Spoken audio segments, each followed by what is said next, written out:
Trump Putin ফোনালাপে বন্ধ হচ্ছে Russia Ukraine যুদ্ধ। পুতিন প্রস্তুত থাকলেও জেলেনস্কি বললেন না। রাশিয়া ইউক্রেনের মধ্যে চলমান যুদ্ধ থামাতে নতুন করে আলোচনার ইঙ্গিত মিলেছে। মার্কিন প্রেসিডেন্ট ডোনাল্ড ট্রাম্পের সঙ্গে এক দীর্ঘ টেলিফোন সংলাপে রুশ প্রেসিডেন্ট ভ্লাদিমির পুতিন জানিয়েছেন, যুদ্ধবিরতির সম্ভাব্য পথ নিয়ে রাশিয়া প্রস্তুত আলোচনায় বসতে। 19 মে স্থানীয় সময়ে এই ফোনালাপ অনুষ্ঠিত হয়, যা 2 ঘণ্টারও বেশি সময় ধরে চলে।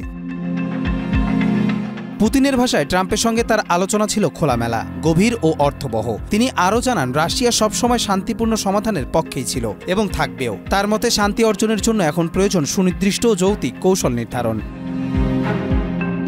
LME সার্টিফাইড বিশ্বসেরা কপারে তৈরি ওয়ালটন কেবলস, যা আপনার স্থাপনাকে রাখবে সব সময় নিরাপদ। পুতিন জানান, সম্ভাব্য শান্তি চুক্তির খসড়া তৈরিতে তিনি নিজেই অংশ নিতে প্রস্তুত। তবে ইউক্রেনের প্রেসিডেন্ট ভ্লাদিমির জেলেনস্কি এই উদ্যোগকে গুরুত্বহীন হিসেবে আখ্যা দিয়ে যুক্তরাষ্ট্রকে সরিয়ে রাখার আহ্বান জানান।